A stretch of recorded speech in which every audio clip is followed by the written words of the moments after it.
and I'm happy with it. We're getting somewhere. We almost have 2 sections that we can use. And today we're working on something totally different that we've never done before. We are working on a mini crawler course. We have a course set up here in the shop, 16 feet long, 4 feet wide, and we are working on getting the first part of the terrain going. I built these tables here just because of the shop with the door here. We may need to get cars in and out of here occasionally for work, repairs, whatever.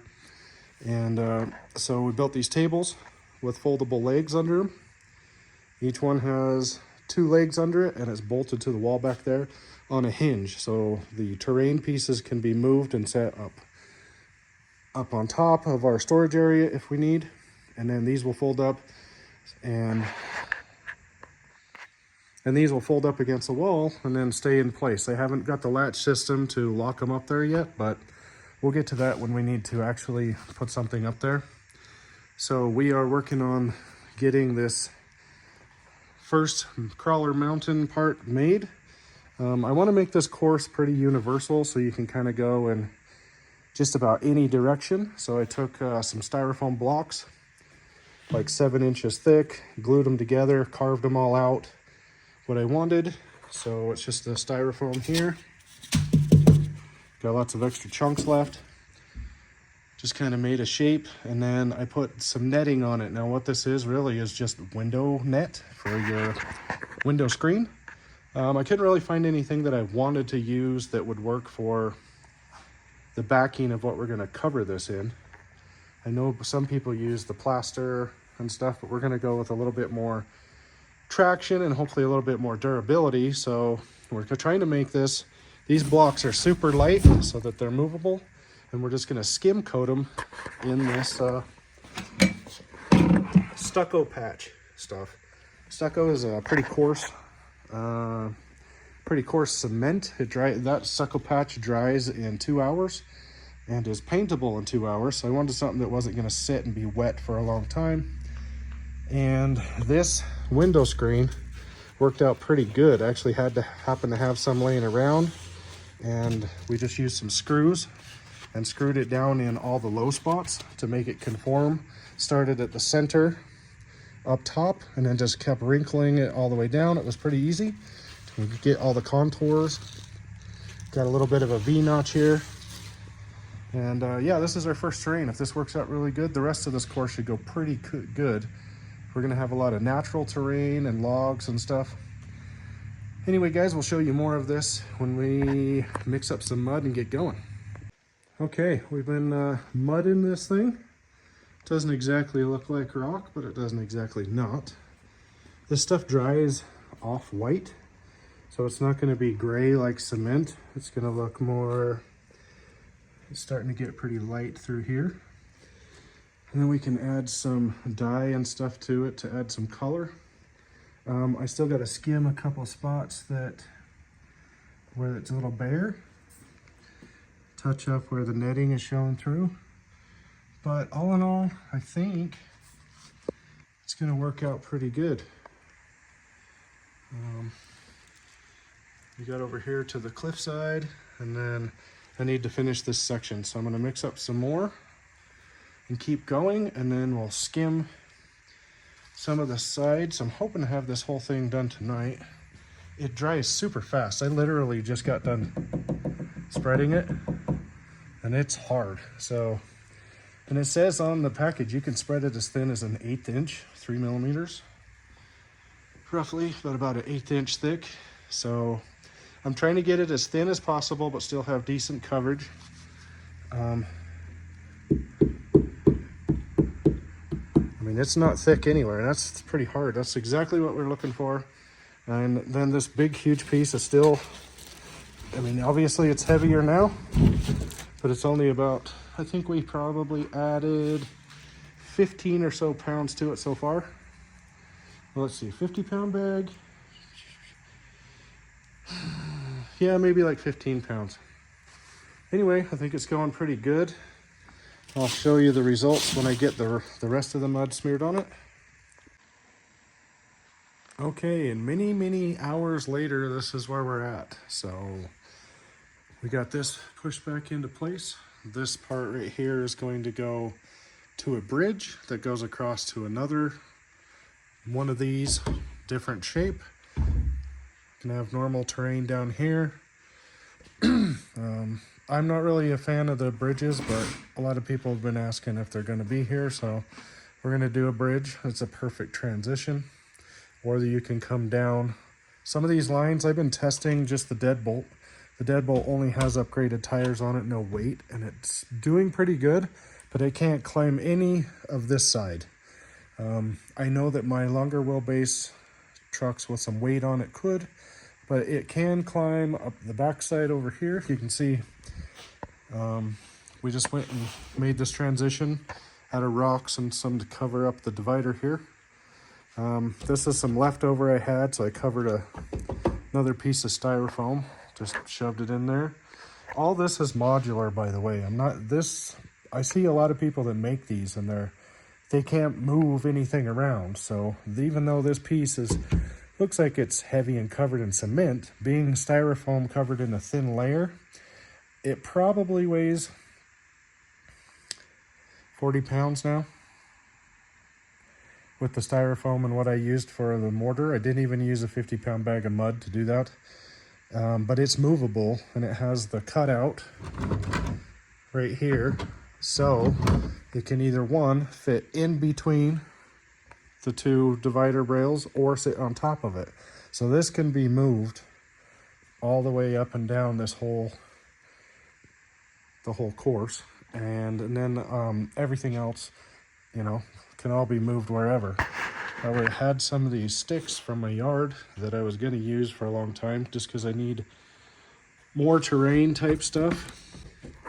Anyway, these are all hot glued together in big clumps so that they can be moved. I hot glued them because the sticks move a lot, like annoying me a lot. So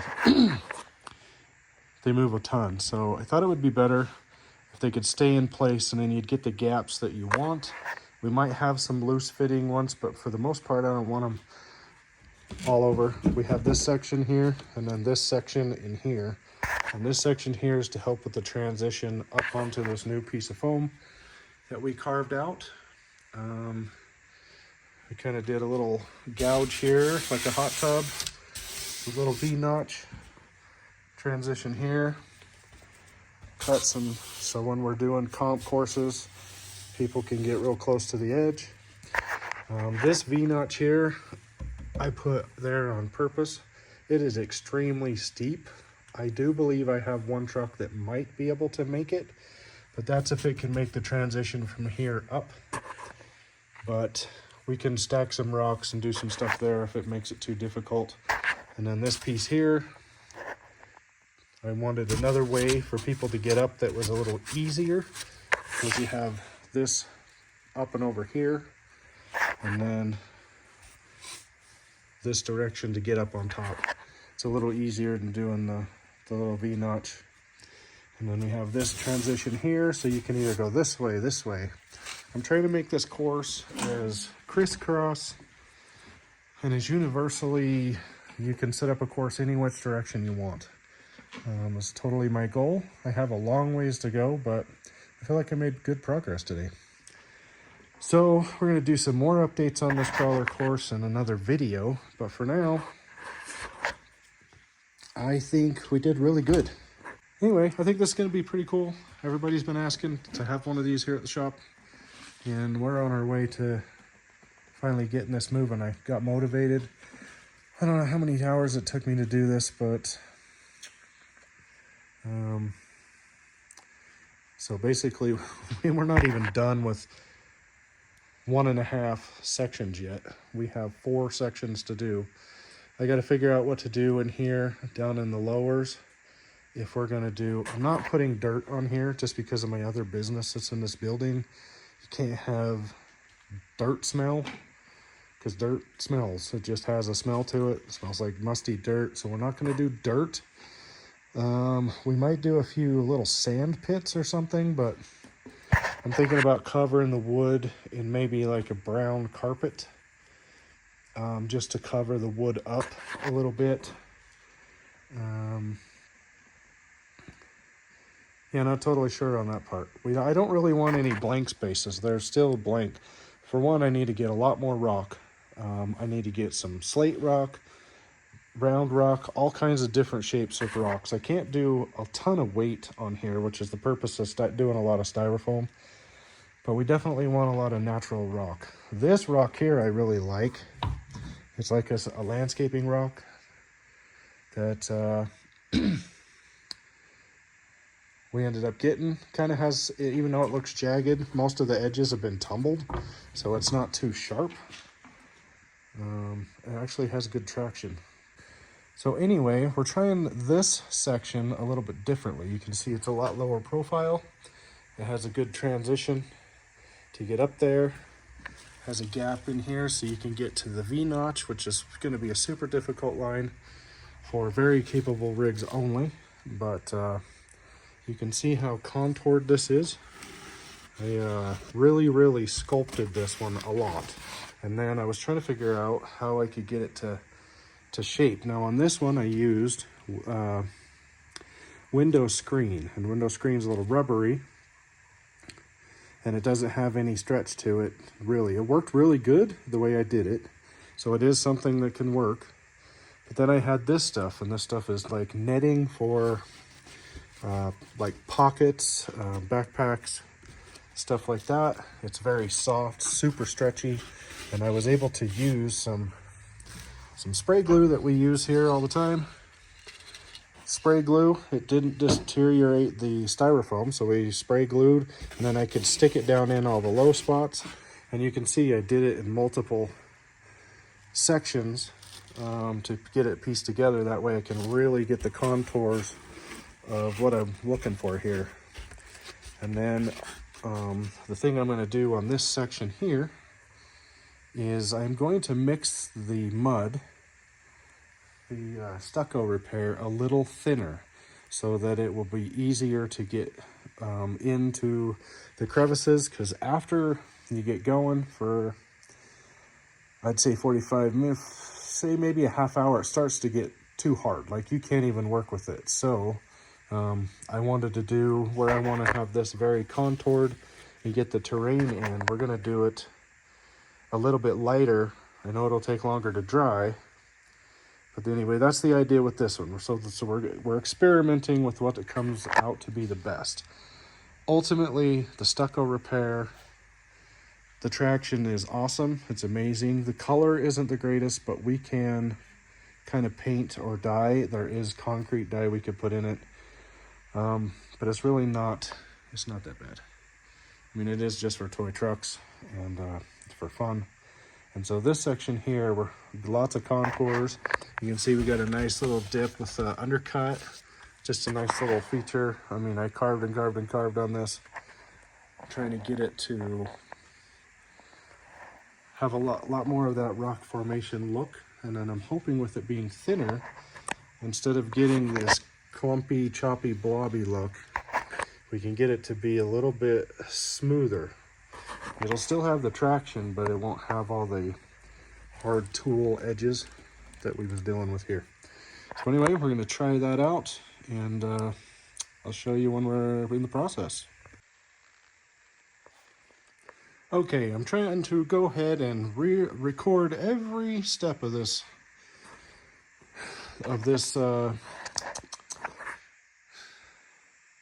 okay, I'm going through and recording every step of this mini crawler course. So like I said in my last section, we decided to keep trying stuff different.